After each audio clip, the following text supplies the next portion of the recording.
Glória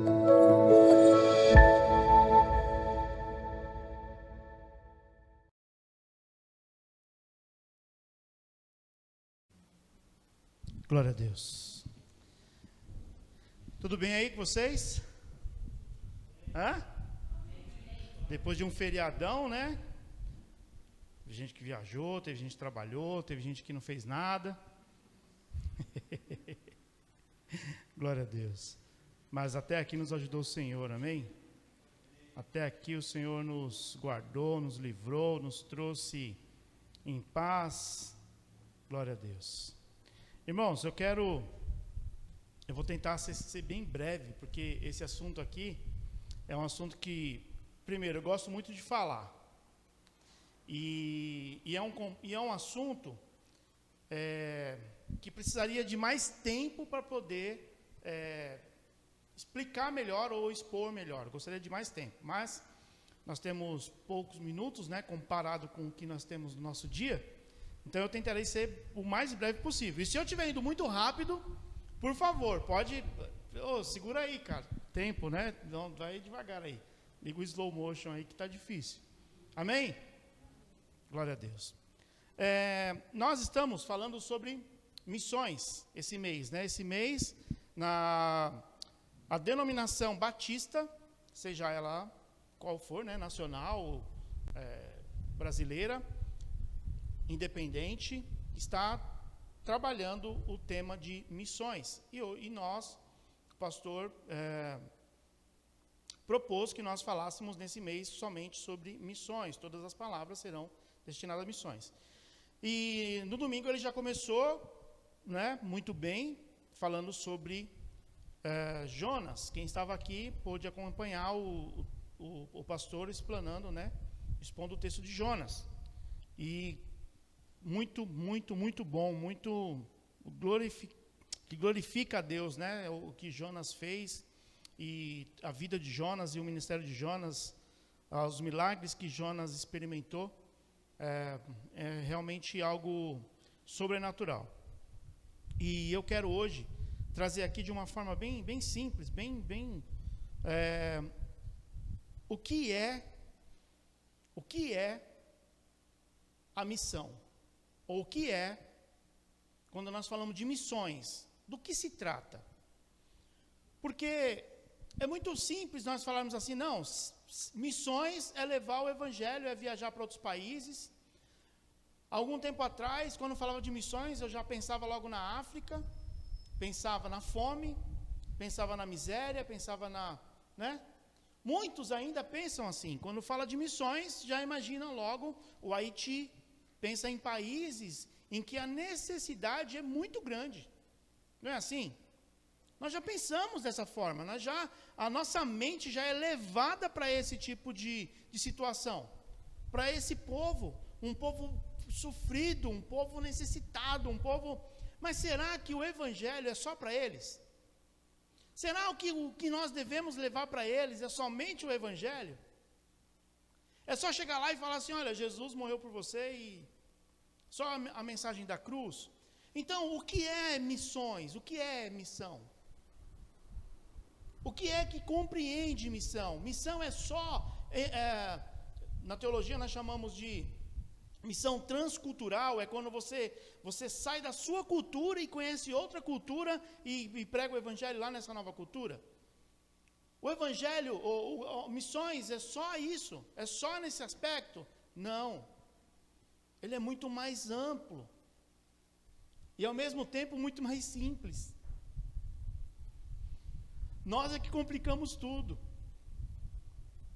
Nós é que colocamos uma carga sobre o missionário, ou sobre aqueles que querem aprender sobre missões, de que ele tem que fazer um seminário, de que ele tem que fazer, de que ele tem que estudar, de que ele tem que, né? É claro, tem que estudar mesmo, tem que aprender, não vai chegar lá e falar qualquer coisa, né? Um soldado não vai de qualquer jeito para a guerra, né? Ele precisa aprender a lidar, a manusear bem o seu armamento, né? E o nosso armamento é esse aqui, ó. É a espada da verdade. É o escudo da fé. Então nós precisamos saber manejar bem essa palavra. Paulo, ele fala isso ao jovem Timóteo, ele fala, o obreiro aprovado é aquele que maneja bem a palavra da verdade.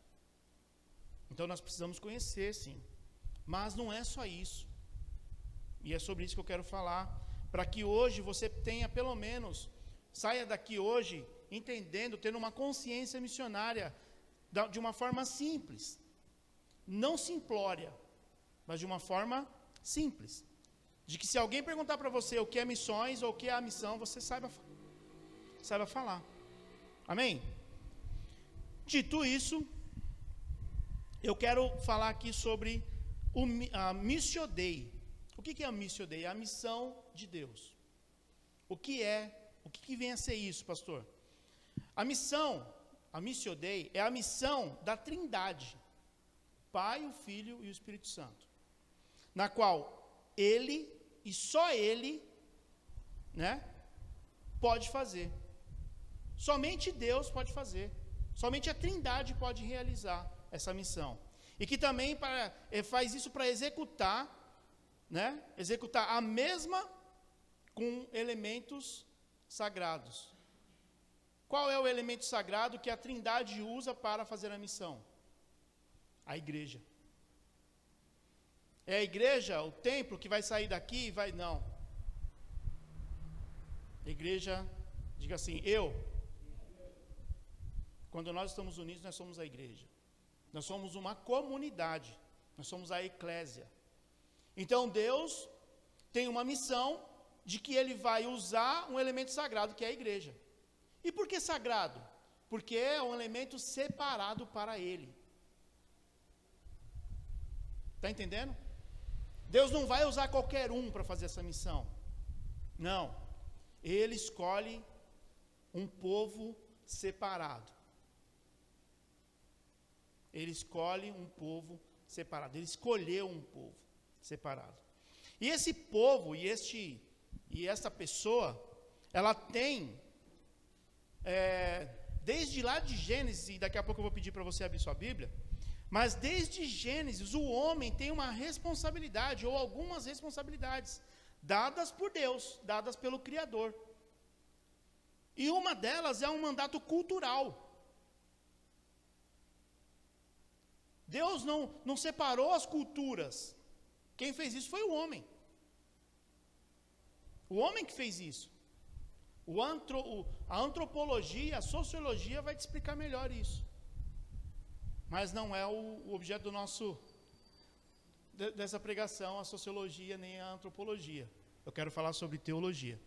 Quero falar sobre missões. Então, o que é o mandato cultural? É a responsabilidade ou a incumbência que Deus dá ao homem e à mulher em 3 áreas de responsabilidade e de administração. Isso ele fez lá no princípio. Bereshit bara Elohim. Lá no Gênesis. Ele mandou, ele deu uma ordem para o homem, e junto com ele a sua adjuntora, a mulher. Para que eles tinham responsabilidades com a terra. Eles tinham responsabilidade com o planeta. Eles tinham responsabilidade com os animais. Eles tinham responsabilidade dadas por Deus. E essa responsabilidade, que é de responsabilidade e administração, está lá em Gênesis 1. Quando ele fala sobre a experiência social e familiar, ele diz: multiplicai-vos e encher a terra e dar nome a todas as coisas. Isso é uma responsabilidade que Deus deu a Adão. Só que não é só Adão, ele deu a Adão, ou ser humano. Isso é para mim e para você também. Nos alcançou, porque se nós temos como princípio, né, o Adão é o nosso pai, né, carnal, o nosso pai. É o primeiro dos seres humanos, então isso recai sobre nós. Também a responsabilidade econômica e ecológica. Sujeitar, cultivar e guardar. São 3 aspectos de governo: dominar e dar nome. Quem deu nome para todas as coisas foi Adão. Adão olhou os animais e falou: você tem cara de vaca, vou te chamar de vaca. Você tem cara de cachorro, vou te chamar de cachorro. Já aconteceu com vocês? Vocês vão conhecer um bebê, aí qual é o nome desse? Gervásio. Você olha para um bebê com o nome de Gervásio, você fala, não, ele não tem cara de Gervásio. Não é assim. A gente fala, não, ele tem nome de Lucas, tem nome de Mateus, né? Tem nome de João, tem nome de sei lá. Mas um nome, Gervásio, se tem algum Gervásio me assistindo aí, você pode ter cara de Gervásio, mas um bebê recém-nascido não tem cara de Gervásio. Não é assim? Então, quando nós damos nome, Deus deu a incumbência, a responsabilidade para Adão de dar nome a todas as coisas, e ele fez. Ele também, Deus fez do homem ser o vice-regente sobre o mundo. O homem não é dono do mundo, mas Deus colocou ele para reger, para administrar as coisas. E esse mandato cultural, ele se resume em dois. O cultural, que eu acabei de falar, que é para toda a humanidade na obra de civilização e cultura, e redentor, que é para a humanidade redimida, que inicia lá em Gênesis 12, que é quando Deus chama um homem chamado Abrão. Deus escolheu Abrão. A Bíblia não fala quem era Abrão. A Bíblia não fala que ele era no meio dos pecadores, no meio dos idólatras, no meio dos... Não fala que Adão era um homem justo, não fala que Abrão era um homem, sabe, ele era o melhor deles, ele não era idólatra, não fala sobre isso, ele fala que Deus escolheu Abrão. E fala para Abrão, sai do meio da tua parentela, e vá para uma terra que eu vou te mostrar. E isso tem uma conotação totalmente redentora. Por quê?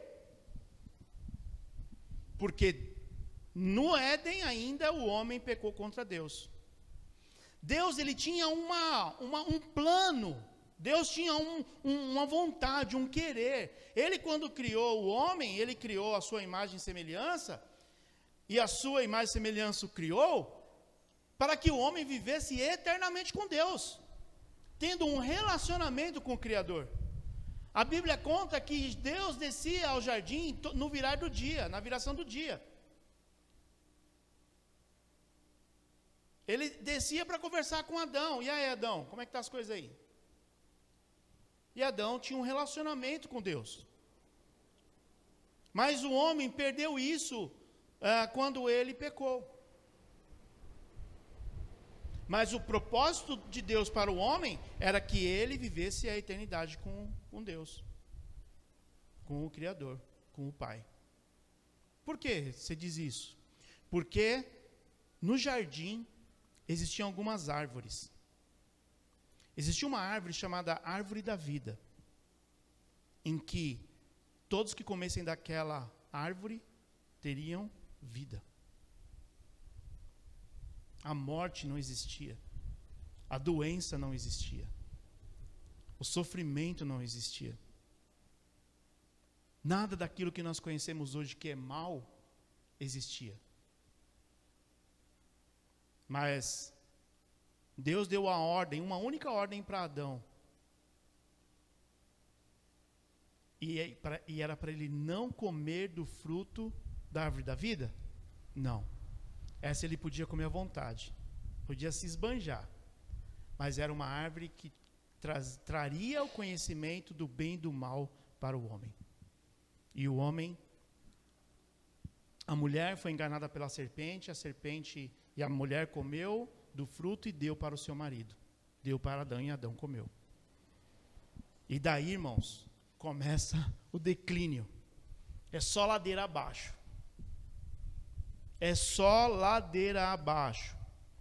Então, o mandato cultural faz com que o homem, o Adão e a Eva, sejam representantes de Deus na estabilidade do seu reino. O homem serviria como porta-voz de Deus aqui na terra. Em Gênesis de 2 a 28, fala justamente isso que eu estou falando.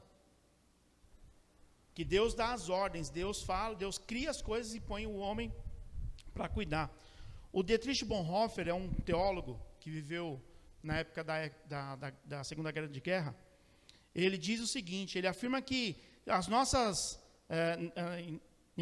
nessas passagens da Bíblia, ele fala que encontramos 4 tipos de mandatos: o de trabalho, o de casamento, o de governo e de igreja. E eu concordo com ele. Deus, ele fala uma coisa só, mas quando nós olhamos separadamente, Deus chama o homem para cada um desses mandatos: para o trabalho, o casamento, o governo e a igreja.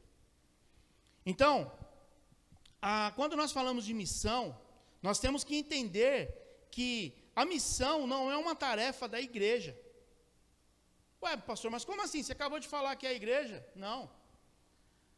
Essa tarefa é de Deus, de trazer o homem de volta, de dar paz para o homem no meio do caos, ou restabelecer a paz. Essa é uma tarefa de Deus, não é do homem, não é da igreja. Está entendendo? Se não tiver, fala aí, levanta a mão que a gente... Então, quando nós falamos isso, que a missão, ela não é uma tarefa específica da igreja, não é uma tarefa, a igreja é para isso aqui, mas ela é primordialmente uma tarefa do próprio Criador, do próprio Deus, essa tarefa é de Deus, que se move em direção ao mundo, para que o mesmo seja restaurado. Então, toda a desgraça que o pecado fez quando entrou na humanidade, e por isso nós sofremos, nós choramos, nós morremos, nós adoecemos, nós temos boleto para pagar, entendeu? Financiamento de casa, de carro, de tudo. Jogando a culpa já em alguém, né? Não, a culpa é tua porque você comprou. Mas não era para ser assim. Não era para ser assim. As coisas eram para ser muito melhores, muito mais fáceis para nós. Quando o homem peca, ele deixa de reconhecer a divindade de Deus, e assim o pecado põe em desordem todas as coisas. O homem tem câncer hoje, é culpa do pecado. Por causa do pecado entrou a corrupção. Não só a corrupção de Brasília, a corrupção dos políticos, a corrupção do nosso corpo. O nosso corpo era incorruptível, porque nós tínhamos acesso à árvore da vida. Agora não temos mais. Porque uma das maiores demonstração de misericórdia de Deus foi ter tirado Adão e Eva do paraíso. Porque imagine um homem pecador vivendo para sempre. Não ia dar certo. Então, o maior ato de misericórdia de Deus foi ter tirado Adão e Eva, expulsado eles do paraíso, e fechou-se, colocou 2 seguranças lá. Não fala que é segurança, fala que são espadas flamejantes. E ninguém mais nunca encontrou esse lugar. Então, quando o homem peca, ele deixa de reconhecer essa divindade de Deus, e assim o pecado põe em desordem todo o plano da organizacional obra divina. Está entendendo? Que missões é muito mais do que a gente pensa, mas é tão simples. É tão simples, por quê? Porque Deus quer que eu, você e mais todas as pessoas que você conhece vá morar com Ele na eternidade. É simples assim, irmão. Ah, pastor, mas espera aí. Mas quando fala para mim para missões, não fala que eu tenho que passar frio, fome, sede. Se tiver que passar para o lugar onde você vai, tudo bem. Mas Deus não te chamou para isso. Porque tem muitos missionários que, para nós, eles estão sofrendo, para eles estão cumprindo a vontade de Deus, e eles estão felizes lá. Eles estão fazendo isso com amor. E o amor tudo supera. O amor tudo suporta. O amor tudo vence. Ele está lá porque ele entendeu o chamado dele e atendeu ao chamado de Deus. Então, quando nós, na nossa pequenez, nós entendemos o chamado e atendemos o chamado, nós fazemos com amor. Nós fazemos sabe? Caramba, ainda bem que eu estou fazendo isso aqui. Não é um trabalho que você vai, céus, tem que ir lá para aquele emprego de novo. Ai, Sabe? Que droga. Você faz com amor. Diante disso tudo, irmãos, eu queria que vocês me respondessem uma pergunta. Quem é o primeiro missionário da Bíblia?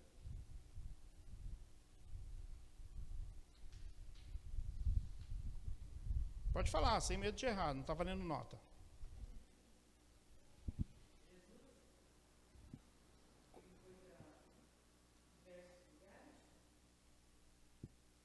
Bateu na trave, Cida. E aí, quem é o primeiro missionário da Bíblia?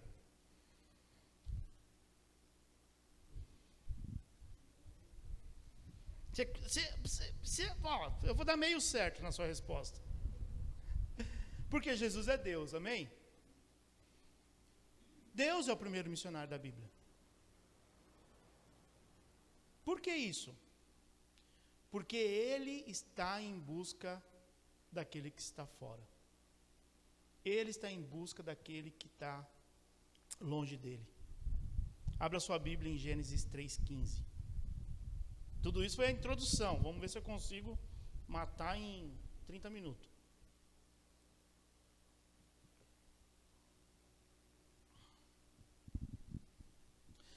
Achou aí? Gênesis 3,15?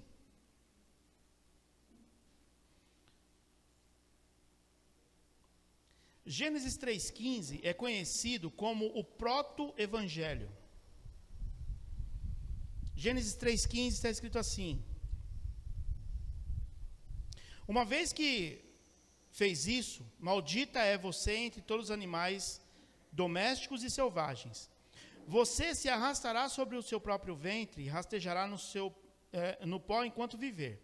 Farei que haja inimizade entre você e a mulher, e entre a sua descendência e o descendente dela. Ele lhe ferirá a cabeça e você lhe ferirá o calcanhar. Nota uma coisa. Quando aqui é Deus dando a sentença do pecado ou do deslize da serpente. E a serpente ali era o Satanás incorporado, certo? Então, olha o que a sentença da serpente ali. Ele diz assim, ó, farei que haja inimizade entre você e a mulher, e entre a sua descendência e a descendência da mulher. É isso que está escrito aí na sua Bíblia? Hã? Fala um pouco mais alto. Quem está diferente disso? Quem está a descendência da mulher e não o descendente? Tá a descendência ou o descendente?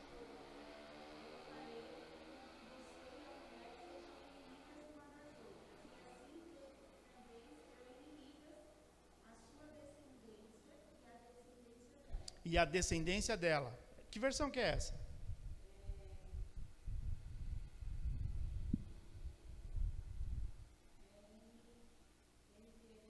NTLH.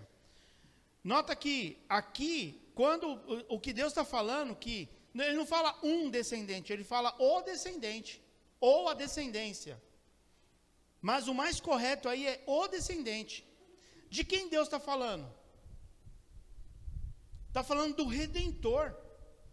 Está falando daquele que tinha a responsabilidade de esmagar a cabeça da serpente. Deus estava falando de uma pessoa aqui. Não era de sabe? Vamos ver aí se dá certo, né? Alguém que nascer da descendência da mulher, fira a cabeça da serpente. Não, ele já tinha estabelecido já. Ele sabia quem era que vinha. Entende? Então, o proto-evangelho, ele fala sobre salvação. A salvação é operada por Deus. É Deus quem proporciona, é Deus quem é responsável de trazer a salvação. Não é o homem por ele mesmo e nem por ação de ninguém. Mas Deus mesmo já tinha preparado a redenção, já tinha preparado o Redentor, já tinha preparado o semente, fica melhor assim, da mulher que esmagaria a cabeça da serpente. E a serpente é o Satanás. Ou seja, aquele plano que Satanás fez com que o homem caísse dele. O Redentor traria ele de volta para o que Deus já tinha estabelecido. Meu Deus do céu! Isso é lindo, gente. Isso é lindo demais. O homem errou, mas Deus, ele fala assim, eu vou providenciar. Sou eu que vou providenciar, filho. Porque eu te criei para viver eternamente comigo. Você não nasceu para sofrer. O que você sofre é consequência do pecado. A salvação destruirá Satanás, o inimigo. No fim de todas as coisas, Deus aniquilará toda ingerência do mal. Sabe o que são ingerências? São maus pensamentos. São setas inflamadas do inimigo que fica lançando na nossa cabeça, todo dia. Você não pode, você não é ninguém, você é um doente, você é uma pecadora, você é um pecador. Para você não tem mais jeito. O que você está fazendo com a sua vida? Fica jogando setas na nossa cabeça, na nossa mente. E vai minando a nossa fé, vai minando a nossa... Um dia Deus vai aniquilar tudo isso. A salvação, ela vai afetar a humanidade como um inteiro, como um todo. A salvação não pertence somente a Israel, mas ao plano divino. O plano divino é alcançar o mundo, é alcançar todas as pessoas. A Missio Dei não é para o povo de Israel. A Missio Dei é para alcançar todos. E ele vai usar elementos sagrados para fazer isso, a igreja. Era para ser os judeus, mas os judeus recusaram, os judeus não fizeram. E agora cabe a nós. Uma nova aliança feita com sangue e o corpo de Cristo. E essa aliança hoje, nós assumimos a responsabilidade disso. A salvação virá através de um mediador. Essa é a única passagem que usa a expressão semente da mulher. Ou seja, esse mediador tinha que ser um homem. Por isso é que Jesus encarnou para redimir a humanidade. E aí nós vamos ler lá em João 1, que diz, e o verbo se fez carne. Irmãos, vocês estão entendendo? Ou isso aqui é viagem da minha cabeça? Eu quero que vocês entendam. Quero que vocês entendam que fazer missões não é um fardo. Fazer missões é o propósito de Deus para nossas vidas. A salvação, ela está ligada ao sofrimento do Redentor. Olha só, por isso que a serpente lhe ferirá o calcanhar. E como disse o profeta Isaías, ele é homem de dores e sabe o que é padecer. E o outro lado desse sofrimento é a justiça divina. Ao Senhor agradou moê-lo. A salvação, ela será experimentada na história. Assim como a derrota é certa na história, a salvação também será experimentada na história.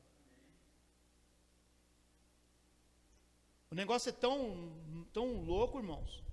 O negócio é tão violento e tão grandioso, que a vida de Jesus marcou a história da humanidade. Quer você ateu queira, ou quer você ateu não queira. Hoje nós estamos no ano 2021 da era cristã. Ele dividiu a história, e você não pode fazer nada contra isso, a não ser que você se torne judeu. Aí você vai crer em alguma coisa.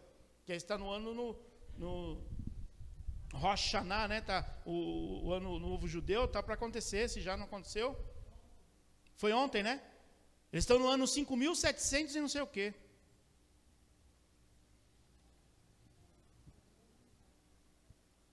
Jesus, ele marcou a história. Jesus, ele foi um evento tão grandioso. Você imagina o dia que ele voltar para buscar a sua igreja. E todo olho o verá, ele voltando com seus exércitos, com seus anjos e a igreja junto. Será um evento, irmãos, que vai arrebentar a boca do balão, como dizia antigamente. Amém? Você fica feliz por isso? A salvação seria experimentada na história. Por isso a salvação é muito importante para o homem todo. Por isso pregar o evangelho é muito precioso. Pois a função é de restaurar a paz no homem. É tirar a pessoa do caos trazido pelo pecado.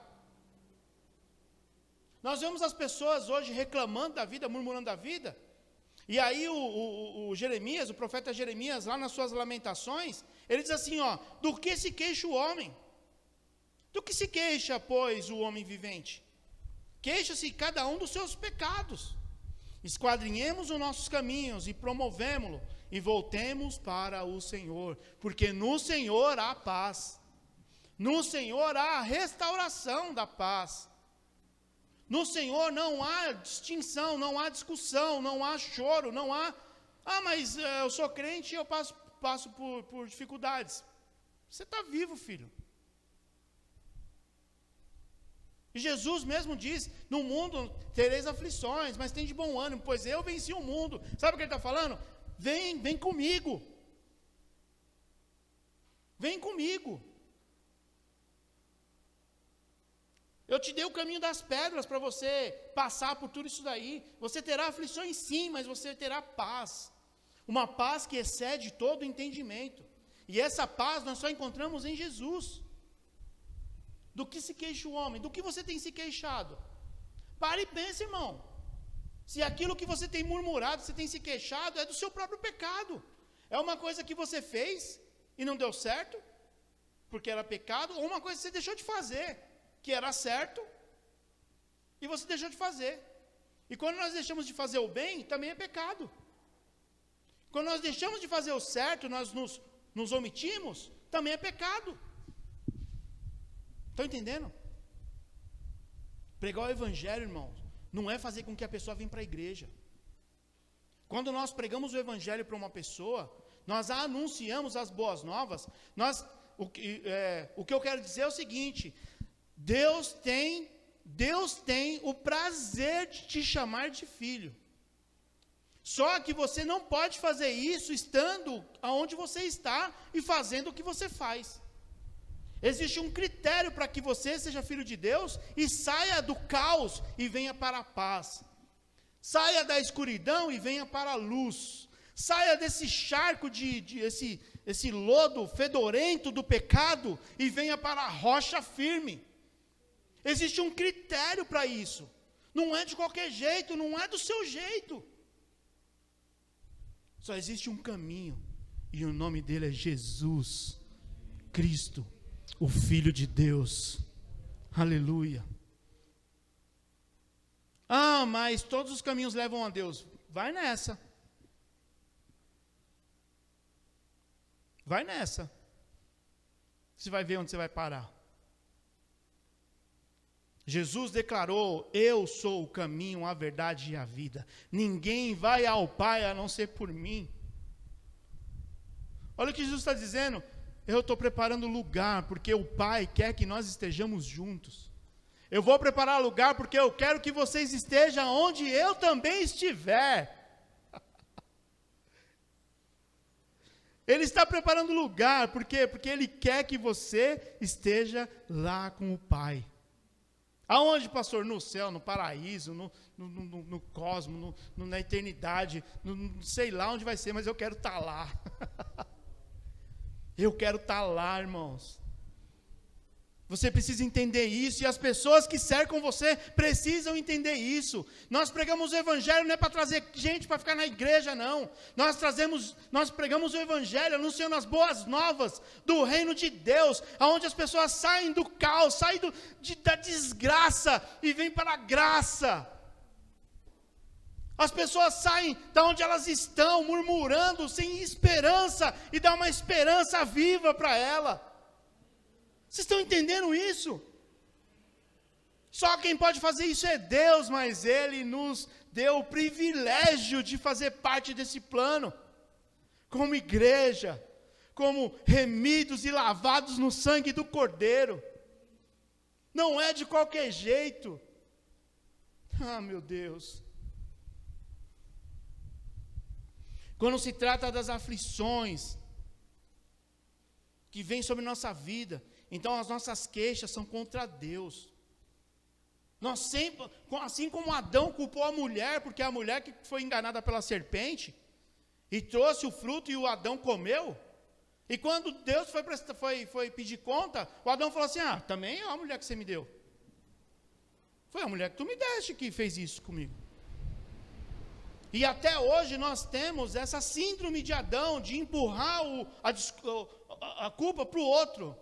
Não, veja bem, eu não fiz, por quê? Porque a Larissa não deixou. Eu não fiz porque o Ed não me ajudou, eu não fiz porque a Sheila me proibiu, eu não fiz porque a Cida... A gente sempre empurra para o outro. Nunca bate no peito, como a mulher fez. A mulher foi mulher macho. Paraíba, sim senhor, né? Ela bateu e falou assim, a serpente me enganou e eu comi. Ela não falou, a serpente que... Ela não empurrou para a serpente. Ela bateu no peito e falou assim, eu fui enganada. Deu ruim. Quando vem essas aflições sobre nossas vidas, nós culpamos Deus.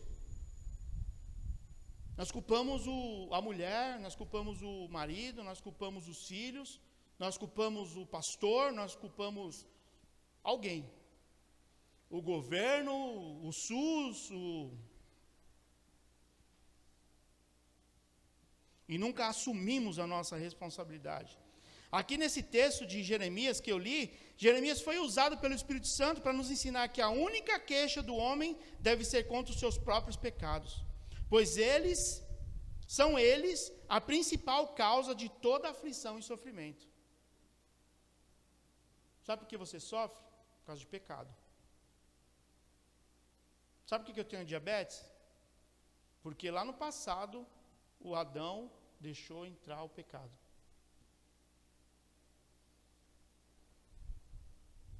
Eu não fiz nada para ter diabetes.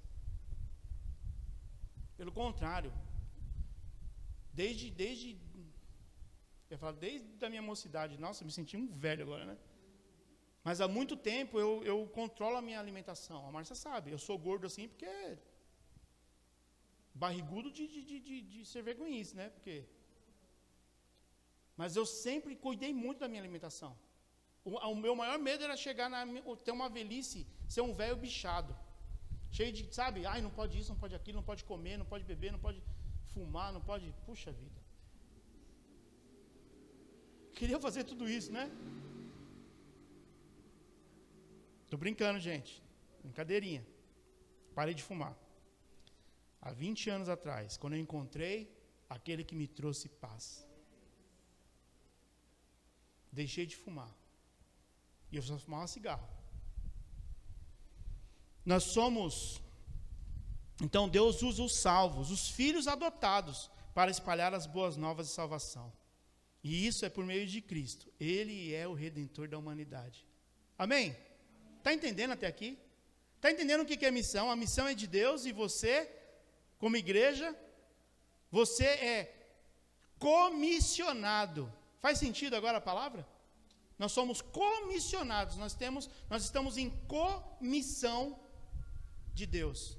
Deus nos comissionou a espalhar as boas novas do reino. Faz sentido agora? Então, nessa comissão, é de divulgar esse produto, que é o quê? A salvação. Isso é as boas novas, é uma nova vida. Sabe, está entendendo? Não é só ir estar na igreja. É uma nova vida Deus tem para você. E esse produto, ele faz bem para a vida. E onde nós devemos falar sobre isso? Onde nós devemos espalhar ou divulgar ou propagar esse bom produto? Onde? Em todos os lugares. Aonde Deus te levar. Está entendendo? Aonde Deus te enviar. Então, missões é por onde estivermos, por onde andarmos. Onde tiver um ser humano, ali há a possibilidade de você falar do amor de Deus. Ali é o alvo da sua propagação, do seu evangelismo. Como? Sendo testemunha. Se eu perguntar para cada um de vocês aqui, em que momento vocês aceitaram Jesus? Como estava a sua vida? O que Deus fez por você? O que Deus fez na sua vida? Trouxe mais peso, pastor. Meu Deus, agora eu ando assim,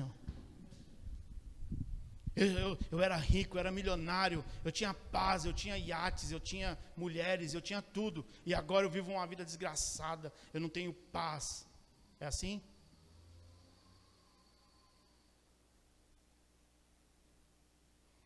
Você é um testemunho vivo. A Bíblia te chama de carta viva. Você é uma carta viva que as pessoas estão lendo. As pessoas, quando nós vamos fazer missões, as pessoas precisam ler esta carta. É bom você saber teologia? É ótimo. É bom você saber? É ótimo você ter conhecimento.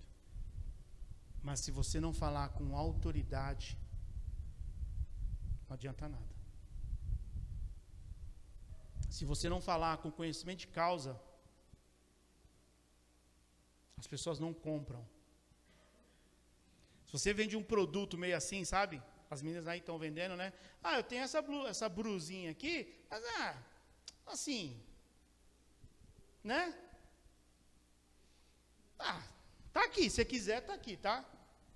Vão encher de gente comprando, né? Como é que você vende um produto? Veja bem, pelo amor de Deus, né? Os haters aí de plantão, eu não estou falando que o evangelho é uma brusinha. Estou falando que um produto, quando você vende, você veste ele. Você usa ele. Ele faz bem primeiro para você. Não é isso? E aí você vende com autoridade. Pode comprar esse carro aí, por quê? Porque esse carro é bom. Sirva esse Deus aí, porque é maravilhoso servir esse Deus. Olha para mim. Olha para mim. Eu era um pobre, cego, nu, ateu, desgraçado. Eu tinha dinheiro, mas eu não tinha paz. Eu tinha terreno, eu tinha carro, eu tinha moto, eu tinha escritório, mas eu não tinha paz. Eu não tinha caráter. Eu fui perdendo tudo. Só não perdi a minha dignidade. E Deus me resgatou. Deus me tirou daquela escuridão que eu vivia. Deus trouxe luz para a minha vida. E não só para mim, para a minha família inteira. Eu sou um novo homem. Quem me conheceu há 22 anos atrás não me reconhece. Não é porque eu ganhei alguns pesos, não, e estou barbudo, não. É porque aquele cara que viveu, que fazia aquelas coisas, não vive mais. Ele não vive mais. Ele deixou de existir. O que sobra em mim é uma pequena lembrança de quem eu fui. E eu louvo a Deus por quem Ele tem me transformado. Nós temos, irmãos, que falar para as pessoas aquilo que Deus fez em nós. Você é o maior, você é o único que pode falar com autoridade aquilo que Deus fez em você. Você é aquele que pode falar com conhecimento de causa, o testemunho, ser um testemunho daquilo que Deus fez em você, do poder de Deus agiu, como o poder de Deus agiu na sua vida. Não há outro, eu posso até conhecer a tua história, mas eu não vou contar como você contaria. Está entendendo? Deus fez milagre na vida de muitos aqui. Mas uma coisa é o pastor Sidney contar, e outra coisa é você subir aqui e pegar o microfone.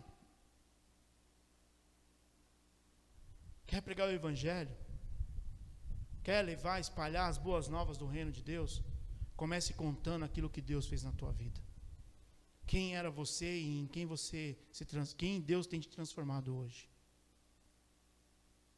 Porque se você um dia levantou a mão para Jesus, mas você continua sendo a mesma pessoa de antes, alguma coisa está errada. E não é com Deus. Você é testemunha do poder de Deus. Fale com conhecimento de causa. Você tem autoridade para falar o milagre que você é. Ninguém melhor do que você para testemunhar de onde Deus te tirou, do que Ele te livrou. Missões é muito mais do que viajar a um local e participar de uma incursão, ou de um projeto, ou de uma jornada evangelística. Missões é muito mais do que isso. Missões é muito mais do que você ir para um estado aqui no Brasil, ou para um país, para fazer missões transculturais. Fazer missões é muito mais do que isso. Mas é tão simples,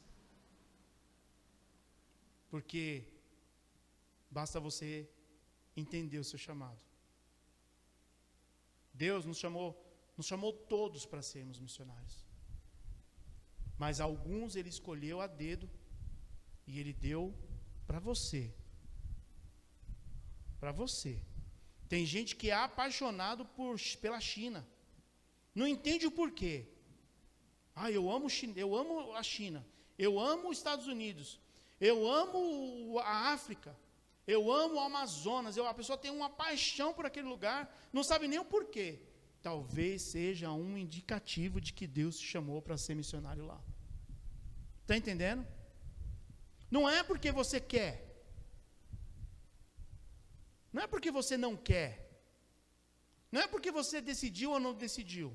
Mas Deus já te escolheu. Ele disse para o profeta: não, no ventre da tua mãe eu te escolhi como profeta às nações.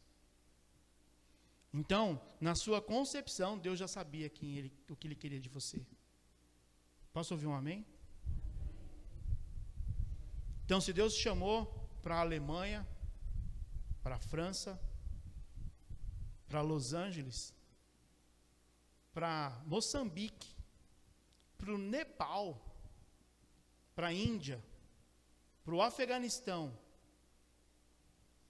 pode ir. Porque você vai fazer a vontade de Deus, você vai ser feliz lá. Mas é bomba, você vai ser feliz no meio das bombas. Mas você falou que, pastor, que Deus quer me tirar o caos e me dar paz. Ele vai te dar uma paz que excede todo entendimento no meio do caos. No caos do país, mas a sua vida vai ser paz. Porque o meu povo habitará num lugar de paz. Que você tenha a consciência sobre a Missio Dei. Que Ele te comissione a fazer parte deste milagre. Deus quer alcançar aquele que está ao seu alcance. Bonita essa frase, né? De Facebook essa. Eu que fiz. Deus quer alcançar aquele que está ao teu alcance. Trazendo paz ao atribulado, levando ele para o céu, para que ele viva eternamente ao lado do Pai. Porque essa sempre foi a ideia dele. Ter as pessoas,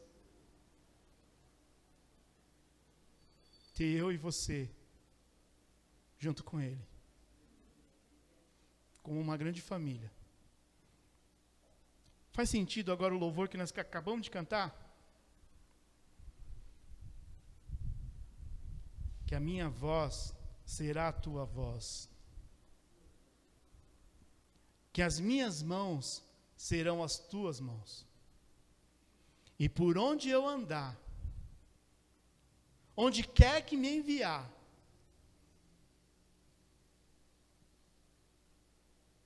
e no final a cantora, né, diz: eis-me aqui. Dá para cantar, Rick, essa música?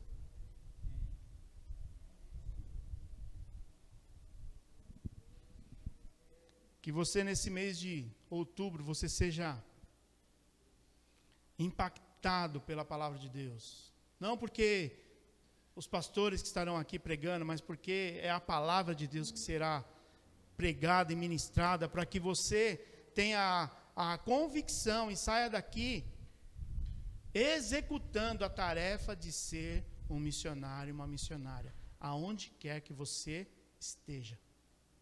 E se Deus te chamou para missões transculturais, vá. Se Deus te chamou para as missões nacionais, vá. Se Deus te chamou para as missões urbanas, vá. Se Deus te chamou para as missões vilares, né, que é na vila, vá. Se Deus te chamou para a missão na sua rua, vá. Porque o missionário não é aquele, eu quero ir para missões quando eu estiver lá na África, quando eu estiver lá, mas não fala de Jesus para o vizinho. O missionário fala de Jesus aonde quer que ele esteja. Amém? Glória a Deus. Que você cante com conhecimento de causa agora. Aleluia.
Aqueles que estão assistindo ou que assistirão, Senhor Deus, este vídeo, eles possam, Senhor Deus, levantar as suas mãos e dizer: eis-me aqui, Senhor. E assim como disse o profeta Isaías: eis-me aqui, envia-me a mim. Eu sei, Pai, que existe um povo que clama pelo Teu nome. Eu sei, Pai, que existe um povo necessita ser alcançado pelo Teu Evangelho de paz. Eu sei que existe pessoas, ó Deus, que ainda não ouviram, Senhor Deus, a Tua voz, mas que a partir de hoje, Senhor Deus, elas sejam provocadas, Deus, que elas sejam chacoalhadas pela Tua palavra, pelo Teu poder, Senhor, e elas atendam, Senhor Deus, ao Seu chamado, Pai, e façam, Deus, vão até aquelas pessoas que precisam ouvir da Tua palavra e sejam salvas, que elas sejam alcançadas pelo Teu Evangelho e vivam, Senhor Deus, a eternidade contigo. Nós Te louvamos, Senhor Deus, porque o Senhor nos comissionou, Senhor, para fazer parte, Deus, deste ministério, deste plano tão precioso, tão grandioso, deste plano tão lindo, Senhor. Chamou a Tua igreja, Senhor, e a Tua palavra diz que as portas do inferno não prevalecerão contra a Tua igreja. Eis aqui a Tua igreja, Senhor. Envia-nos, Pai, e por onde nós passarmos, nós vamos testemunhar de Ti. Nós seremos as Tuas testemunhas, seremos as cartas vivas que as pessoas lerão e as pessoas Te glorificarão por quem o Senhor tem nos transformado. Aleluia. A minha voz, Senhor, será Tua voz.